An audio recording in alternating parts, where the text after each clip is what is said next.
On this Tuesday morning. Ladies and gentlemen, we are now in the hands of our capable city clerk, Ms. Lisa Carroll. This is the reading of the Mobile City Council Tuesday, October the 28th. We have approval of minutes from October 14th and October the 21st. Any issues, anyone? Okay. Appeals, we have requests for waiver of the noise ordinance on November 29th and 30th from 8 a.m. until 8 p.m. in Herndon Sage Park. November the 7th from 5 p.m. until 9 p.m. at Springwood Drive East. Any issues, Councilman Penn or Gregory? No issues. Okay. Presentation of petitions and other communications to the council. Richard Johnson speaking in support of Fat Tuesday Sports Bar. William and Brenda Pearman, the same, supporting Fat Tuesday's business license. Ordinance is held over. 52046, adopt Chapter 52, Real Property Maintenance and Enforcement, Article 8, Vacant Structure Registry for Henry Aaron Loop. Mr. President, Mr. Reynolds. I distributed all the various changes in the amendment around to everyone. Hope you took the time to review them. I'm prepared to offer them today, although the administration has raised some issues or concern they have with it. I don't think we're going to get on the same page with those, or as suggested. We can maybe, to Councilman Dave's pleasure, hold it another week. Or, I can introduce my amendment and we can vote. Councilman Attorney Wood. Thank you, Mr. President. So I sent you all a communication in reference to, what was agreeable. I mean, most of the Reynolds amendments are reasonable and acceptable. There's some debate about what we need to do as far as enforcement back and forth. I can talk to you all about those now in a committee meeting. And there's one particular issue we may need to talk about in executive session. That's whenever you all want to do it. There's no major push. There's no statutory reason that we have to push this today. The issues won't change, but ready and willing to answer your questions here or otherwise. Council. My suggestion would be to put it over a week or have a meeting next week so that the new council can vote on it. Okay. No. I mean, it's the new council is going to have to live with it. So let's let the new council vote on it. Anyone else? No one laid over. What's the heavy? Good question. The sticking point of the heavy is whether or not we affirmatively put the responsibility to report that the property is vacant on the owners, which is typically how we've operated, not like most cities operate, or whether or not that duty is placed on the city, as Councilman Reynolds has talked about. And so there are some nuances there that we need to discuss, but I'm more than happy to answer those questions. And it's a matter of resources, enforcement, statutory construction, risk analysis, all of those issues. I read that, and my thoughts is when we do nuisance abatement, we don't rely on the owner to determine for us to determine whether or not the property is a danger or a public safety issue. So what's the difference? Good, really good question. There's three differences. One, first of all, there is an affirmative duty to keep your property from being a nuisance, right? That's the same. That's the similarity. The other is we go out and we can actively identify the nuisance within an exterior manner. The vacancy issue is not the same. You can't look in every building, say, for instance, doesn't have windows or it's secured. We don't necessarily know that. And then the third reason is when we're dealing with this particular ordinance, you're talking about the public safety issue that is dealing with fire specifically. When you're looking at nuisance and abatement, there's the public nuisance of how it looks, whether or not it could crash, and the fire issue. So that's where we are here. And remember, I do think it's important, Councilman Carroll, that's an excellent question, because the way we deal with nuisance and abatement now in the blight program is starkly different than we dealt with it 12 years ago. And as I referenced, Councilman Small Councilman Gregory and Councilman Daves will probably remember that process of going through when Jeff Carter and I team led us through that process. I understand the part about the vacancy, but however, a owner could just say, hey, I've got one person living in here for security purposes only in one room upstairs somewhere, and you could never identify that, but the place could still remain vacant. Well, So again, how does the city justify an owner who may tell us that unless we send somebody down there anyway? well, that's an excellent point. So if one person's in there, it's not vacant, and so it doesn't fall under this category. No. The second thing is Suggestive. I didn't mean to interrupt you, Okay. but suggest that one person's there by sending you a legal statement, but not showing any proof. So how do we avert that? also an excellent question. If we put the duty on the owner, then that person doing so is in violation of the ordinance. That person is in violation of ordinance, and they effectively misled the city, which will be a problem. But how do you enforce that without line of sight? That's the question. It's unenforceable unless we have line of sight on it. So it keeps coming back to the point that somebody's got to go down there and view it for themselves. Right. But we have got to make sure the affirmative, two parts. You've got to make sure the affirmative duty is on them. All right. That's number one. Number two, if the affirmative duty is on them and we know something's different, then we can automatically enforce without jumping through all of the other hoops. And I listed those 7 different factors for you. So you're asking us to strike Ben's one line or one sentence? It's actually 2. One of my partners actually found another will in there that requires the code enforcement official to send it out, and I can send you all that update. Could the But- word be changed from will to should? No, because you still run into the same problem. Can? There's no wording? You that can have may, and actually that would be the fix for the second part, but for the affirmative enforcement in that subsection that we're talking about, and making sure that the onus is on the owner, because there's a number of different factors. One is your resources. So Councilwoman Gregory, for instance, talked specifically about whether or not this would be citywide at some point, right? If this were citywide and we accept that last amendment, then no way, shape, or form would we have the resources to be able to enforce that. It wouldn't happen if we're looking at the Reynolds Amendment to place the onus on the city. Mr. President, Mr. Reynolds. there is a lot to be discussed Sure. about this particular item. And I have counterpoints to all of the points that have been made. We can try to, do something with this today, or we can move it on to the next council. And this will be the first Yeah. sort of just- substantial ordinance we tackle as a new council. Let's just hold this over for 2 weeks and let's try to schedule a committee meeting at 2:30 next 2 o'clock next week. Thank you, Mr. President. Anyone else before we move on? All right, Madam Clerk. 64054, consider the proposed conditional use permit for property located at 2316 Hillwood Drive West.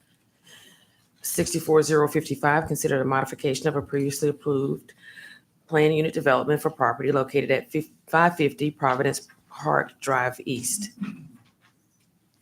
11056, amend Chapter 11, Article 3, Section 11 of the City Code to include subsection titled Alabama Construction Trade Academy Fund Fees. Mr. President, Mr. Reynolds. we're waiting on a memorandum of understanding to be executed between the city of Mobile and the Alabama Home Builders Foundation. That has not been created or executed at this point. It's probably best we hold this 1 week.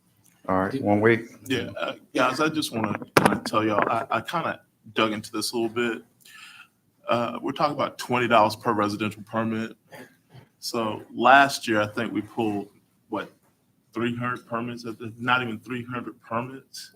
So we're not even talking $5,000, guys. And, I don't see where we're going doing this. We're not generating any real income. Plus, I don't mind doing it, but you guys should realize that it is we're doubling up on things that we're already doing where we already have the same resources all over the city with people providing the same service.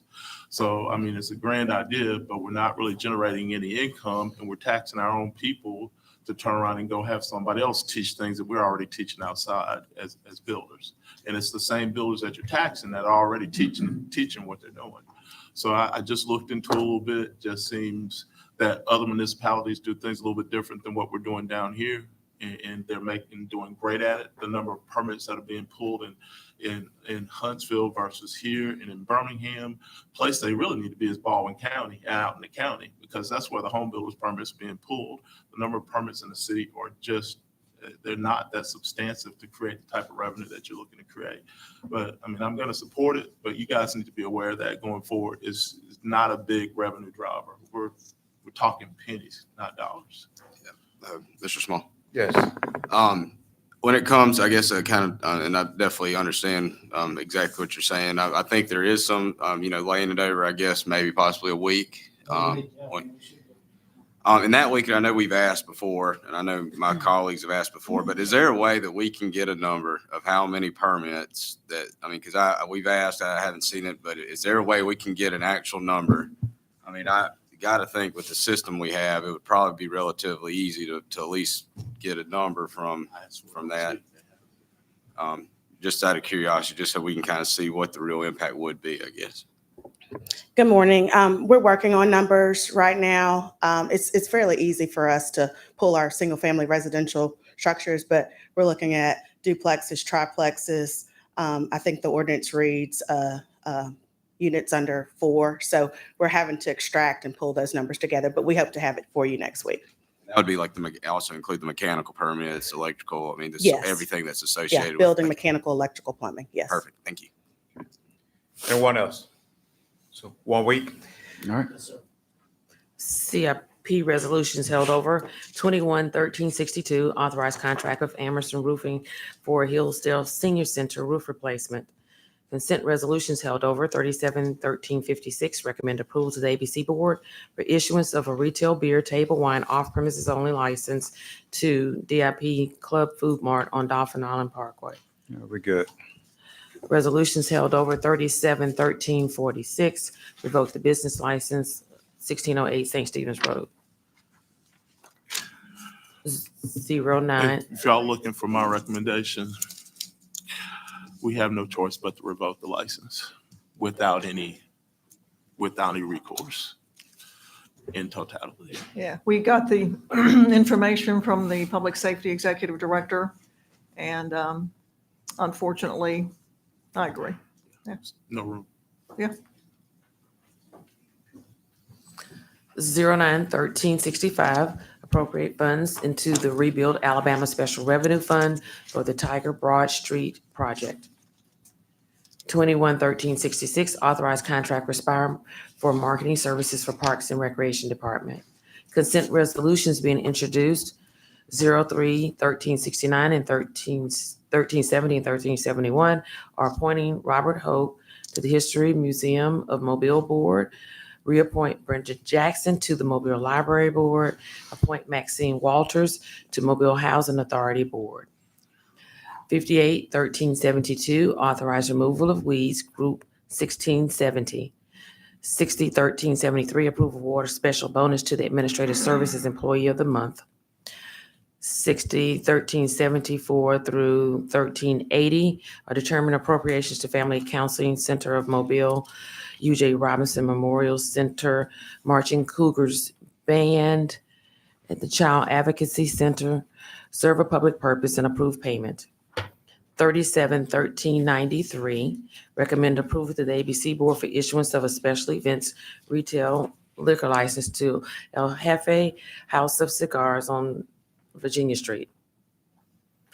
Resolutions being introduced, 08-1381, approved purchase order to Beard Equipment Company for 2 mowers, $56,728. 08-1382, approved purchase order to SHI International for a subscription for Adobe Acrobat Pro and Creative Cloud software licenses, $114,317.70. 08-1383, approve purchase order to software company for annual subscription renewal for crime investigation software, $20,000. 08-1384, approve purchase order to Spire for marketing services for events department, $48,000. 09-1385, create new capital account, mobile arena furniture, fixtures, and equipment, and transfer funds from the general fund operating account into the new account, $11,809,498. Mr. President, Yeah, Mr. Reynolds. as part of our design contract with the professionals over here, they're planning all this FF&E. Is that correct?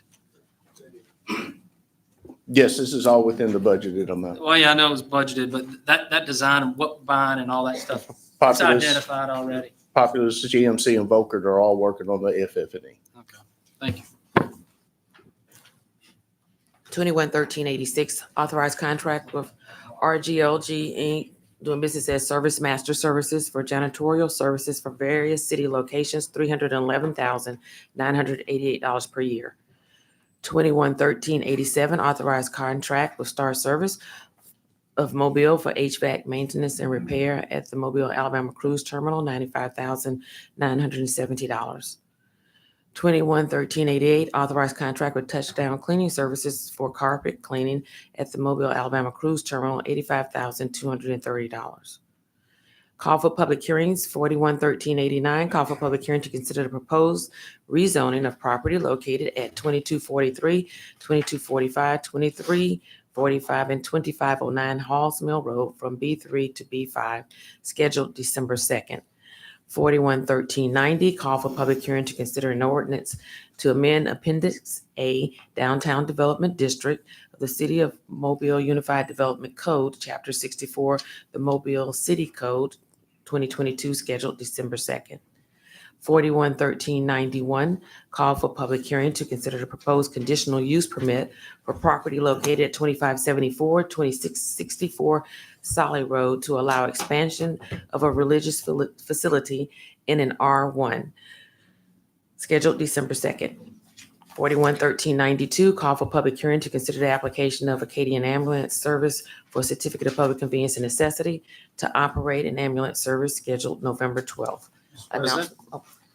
Mr. Reynolds. This public hearing for this additional certificate of public convenience for an ambulance service, we just went through this process not long ago where we jumped through all the hoops. We had the public hearings. We said we had fire come and report to us the need, and others report to us the need. We had the existing ambulance companies come out and say, it's not going to work. You know, you're going to bring one guy on and another guy's going to leave. And sure enough, that's exactly what happened. Brought somebody else on and one company dropped out. Are we just banging our head up against the same wall with doing this again? Do we want to proceed with, going through all the steps once again on this? And is this call for public hearing necessary? Council. I mean, Mr. President. if they, I'm sorry. Yeah, you're fine. Vice Yeah. President. I do concur with Mr. Reynolds. We've kind of been down this road over the past, I would say, what is this, November, October? I think, over the past 6 months, we've kind of walked through this and we've met a lot. We had a public safety committee meeting about it. Right now, it just kind of seems like right now, to my knowledge, there's two operators in the area. And at that, bringing a third one on would kind of, continue to pick off and cause somebody else to go out of business and run. I do know though, however, I believe we talked about an RFP going out to kind of look, and I believe an RFP went out. I guess my question would be, is this tied to maybe the potential results of an RFP? Or where are we at on the RFP? And, I guess my first thought was, knowing that the RFP was out there, is this tied to the RFP, I guess? No, it's not tied to the RFP. So we did an RFP out of the three companies that provided, answered to it. Only one was really responsive. We decided to resubmit the RFP, and we're going to have a pre-bid meeting to make sure that everybody's on the same page and they come back responsive. Certainly, that BLS contract, once awarded, will change the landscape in the city of Mobile of what's needed. But the decision again is yours with the certificate of service.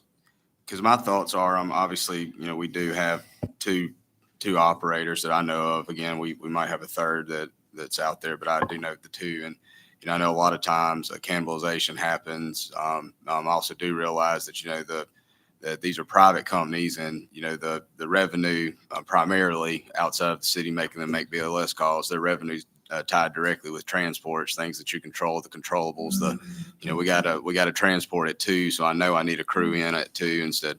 So I just just my personal opinion for the council is I kind of think knowing that the RFP's out there, continue to walk through the exercise of the RFP, see where that allows us to arrive at. And then at that point, decide whether or not, in order to fulfill the RFP and provide the BLS service or appropriate BLS service, whatever the results of the RFP process is, then potentially consider, another certificate of need if need be. I mean, that's just my personal opinion. I just know that private companies, cannibalization happens, and that's just my concern. And I do realize that what the numbers say that, that aren't quite up to speed, but I think with that RFP, a new process, and again, to Mr. Lasky's point, changing the outlook of what the environment looks like. It might just be prudent to kind of, as we walk, maybe go ahead and go through the public hearing process. But if it comes on the agenda, maybe it's something that we consider. Vice President and Dave. Yes, and I agree with both Ben and Josh on that. But the request for the public hearing, so they have applied for a certificate of public convenience. So that is what has gotten all this into the process. We didn't go after them. So yeah, we go through it, see what happens, and look at the RFP process and determine where we need to go from there. Because to y'all's points, you were right. And we just don't want to have to go through this and find ourselves in the same position again. So, but right now we're just, it has to go forward. Yeah. Got it. Yeah. Yeah, that's my question is to our attorneys is it seems like to me that if you have someone make application, there's a matter of due process. You got to give them a right to have a public hearing. And I assume that's correct, right? Yes. So I don't think you have a choice as to whether or not you give the public hearing or not. So it is a choice. We had a colleague that did it last term and stopped the whole process. So it has been done in the past. But is it worth it? No, it's not worth it. Yeah. Anything else from this council? Oh, did you Go ahead, finish? Vice President, and then Penn. Okay. Okay, no, I just want to go over what we can lay over or waive the rules on. It looks like only a couple on resolutions being introduced. 08138 and 081, I'm sorry, I'm dyslexic this morning, 081383 and 081384. Look like the only two, unless y'all got anything else. All right. Councilman Penn. Thank you, Mr. President. I just want to let everyone know, and I'm sure you've probably seen this, but just want to make sure that the city of Mobile is prepared for the things that are taking place. On November 1st, SNAP benefits will be cut. I just saw on the news that even at the airport, the TSA workers and the Mobile Airport Authority is bringing food for their employees at the site because of the concerns they haven't been paid. With that being said, I don't know what ways that we can work with food bank organizations just in case this take place. But I think we need to start looking forward if the Mobile Airport Authority has to bring food for their workers in the parking lot. This is something serious. And I just think as a city of Mobile, we need to be prepared for however long this going to take.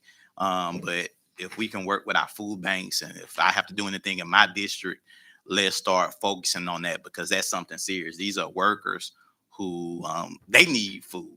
And so they let me know that our citizens in this city probably would need those same assistance. So my request is we look at some different ways that we can work with our food banks.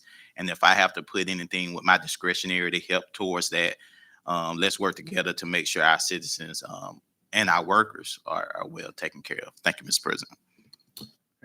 Anyone else? Anything from the administration? Look out for when you see that cruise ship. There's a. Yeah. And Mayor, this is our first opportunity, really. Hold up, Vice President. Mayor, you probably want to get on the microphone and say that this, especially since it's your last announcement during pre-council. Yeah. Well, I was going to ask you to talk about the cruise ship since, we haven't seen you since all that happened. So the Spirit is back, be here for 6 months. After 6 months, it'll come back for another 6 months. And then following that, we'll have a new class of ship that'll come in and start doing the year-round sailing. The new ship is 900 passengers larger. They'll have 14-day cruises, 8-day cruises, 7-day cruises. So if any city council that wants to escape for a couple of weeks, I highly recommend you go ahead and book it. Carnival has been a good partner, but I think this is a reflection upon what's going on in Mobile and people wanting to cruise out of Mobile. I also think it's a reflection of Carnival anticipating the airport opening a year from now, thinking that you'll start having fly-in customers instead of just drive-in. And so that would be my remarks having to do with with Carnival and the Spirit. But my further remarks having to do with this being my last meeting, I'll make those downstairs. All right, thank you. All right, we'll see each other downstairs at 10:30.